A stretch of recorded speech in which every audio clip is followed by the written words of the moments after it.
How Larry Bird went from disrespecting Michael Jordan to calling him God in just 2 years. As we all know, Larry Bird is one of the most savage players in NBA history. The shots, the trash talk, the passing, and his overall swagger helped transform the league, along with his partner in crime, Magic Johnson. So this story looks at how Larry Bird went from disrespecting MJ to calling him a god in just 2 years, a look at the first time Larry Bird met Jordan and trash talked him, even before playing an NBA game. You guys seem to love these types of videos where I include interviews, stories and highlights all mixed in together, and I think this one is a great story.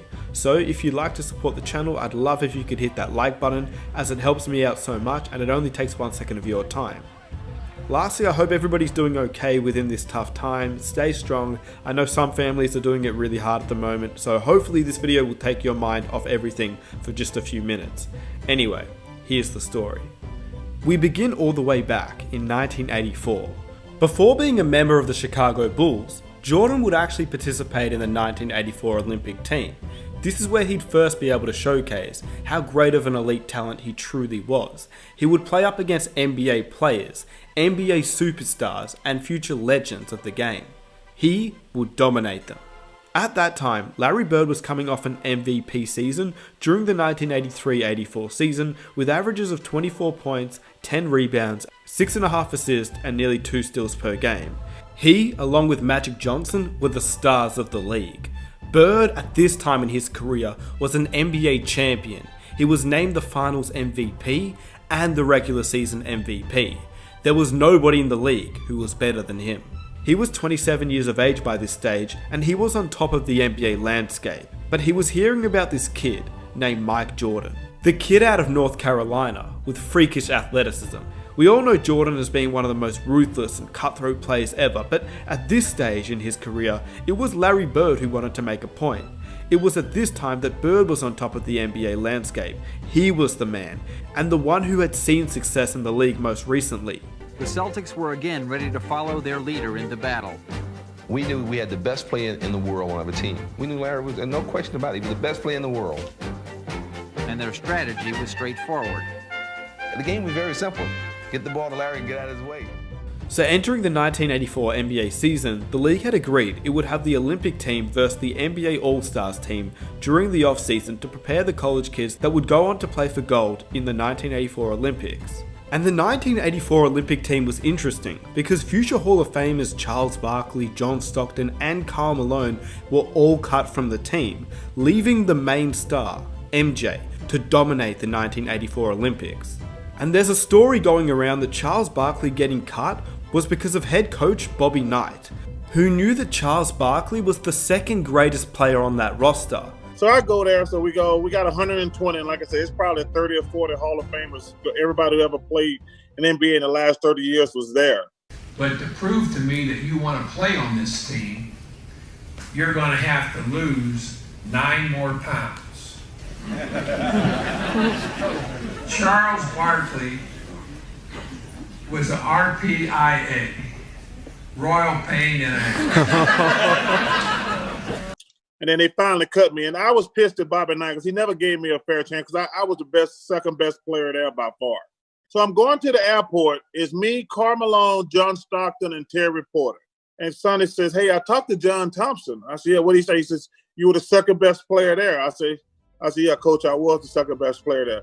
And he said, "Who was the best player there?" I said, "Coach, I just saw the best basketball player I ever seen in my life. His name is Michael Jordan. He's from North Carolina."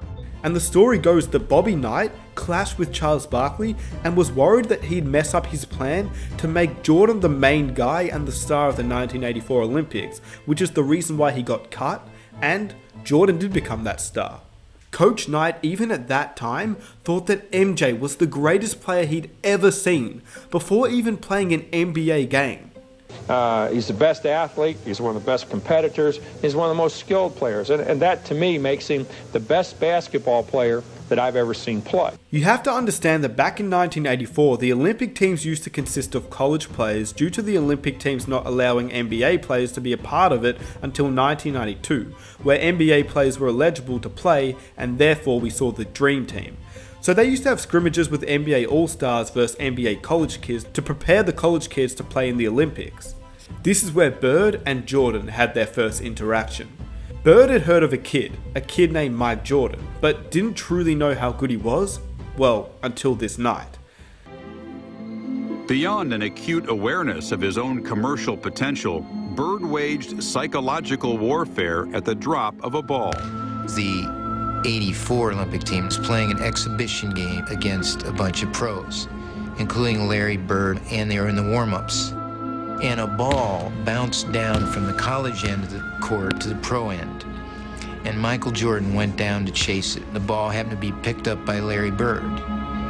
And Michael went up a few feet away from Larry Bird and held out his hands. And Bird took the ball and fired it back down the court over Jordan's head, as if to say, you're not only not getting this ball, I don't give a damn who you are. Larry Bird knows exactly who this guy is and what's going to happen in the next few years, and he wants to get every edge he can get right now. Knowing Jordan, this would have fueled him. Michael Jordan is the type of player that fuels off energy like this, and Larry Bird was the star player in the league. Nothing was more exciting than a Bird vs Jordan face-off, before even playing in an NBA game. Live from the Hoosier Dome in Indianapolis, Indiana, it's the Olympic basketball team versus the NBA Stars. Let's take a look at these starting lineups out here now. Bobby's been changing around. You see Jordan, Tisdale, Perkins, Robertson, and Fleming. One change from what he did there in the second half yesterday. And for the NBA All-Stars, Aguirre, Bird, Parrish, Thomas, and Paxson. Not a bad lineup for any NBA team. These weren't just any NBA players that 1984 Olympic team was playing up against. These teams had players like Magic Johnson, Larry Bird, Kevin McHale, Isaiah Thomas, James Worthy, Clyde Drexler, and many others. These were the best players in the league, but it was Michael Jordan who was the one that showed out, even before he'd entered the league, and this is when Larry Bird first took real notice about how great Jordan would eventually become. Good feedback. Michael Jordan with that incredible first step. Michael Jordan on Reed! What a play! Really handling pressure pretty well. There's Michael Jordan's shot. Now they got Alfred in there. Alfred back in there. That's the ball game. Pete, this is kind of shocking to me. Well, the way they did it, it was to me too, because I didn't expect them to play this well after that game yesterday. Michael Jordan did lead the team with 17 points per game, and Bobby Knight coached the team to an 8-0 record and another Olympic gold medal. But overall, it was their historic exhibition games against NBA All-Stars that were better remembered outside of the actual Olympics.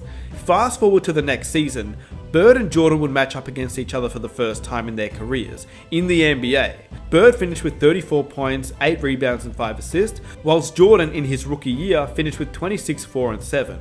But once again, this is Larry Legend in his prime years, along with the Celtics who were dominant. Bird was still once again the MVP of the league, but the Celtics had lost in the NBA Finals to the Lakers, and Bird could see Jordan quickly becoming dominant in the league, with 28 points per game, an average in his rookie year which has never been replicated.